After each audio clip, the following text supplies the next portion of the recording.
पेश है आपके सामने फिर से एक बार जेईई मेन का 2022 का क्वेश्चन।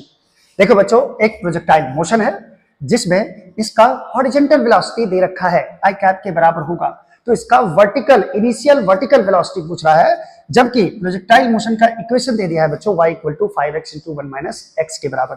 तो इनिशियल वेलोसिटी हम लोग मान लेते हैं बच्चों ux i cap plus uy j cap, जिसमें आपको इनिशियल वेलोसिटी हॉरिजॉन्टल डायरेक्शन में जो है वो आई कैप के बराबर दे दिया है, तो मैं इसको आई कैप ही लिख देता हूं सिर्फ इस टोटल को, और इसको ui j कैप लिख देता हूं। और मुझे ui का वैल्यू बच्चों निकालना है, ui का वैल्यू क्या करना है, निकालना है।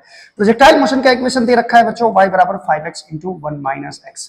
ज्यादा बुद्धि लगाने की जरूरत नहीं है, बड़े बड़े इक्वेशन सॉल्व करने की जरूरत नहीं है, बस सिर्फ एक प्रोजेक्टाइल मोशन का इक्वेशन आपको याद होगा y बराबर x tan theta into 1 - x by r, और इसको कंपेयर कर दो बच्चों।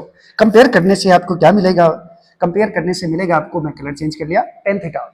यहाँ पे tan थीटा का वैल्यू कितना मिल रहा है बच्चों, 5 के बराबर, और रेंज के बदले यहाँ पे x बाय 1 लिख सकते हो, रेंज के बदले 1 मिल रहा है। ठीक है, तो मैं यहाँ पे tan थीटा के बदले लिख देता हूँ 5, tan थीटा के बदले 5, और tan थीटा होता कितना है बच्चों, याद करो ui by ux is equal to 5। तो ui का वैल्यू हो जाएगा बच्चों 5 इंटू ux, और ux का वैल्यू दे रखा है बच्चों, ux का जो मैग्नीट्यूड होगा बच्चों ये 1 के बराबर आएगा, क्योंकि आई कैप का मैग्नीट्यूड 1 के बराबर आएगा, तो 5 इंटू 1 दैट इज ui का वैल्यू 5 हो जाएगा। That is your answer is 5 j cap. So easy.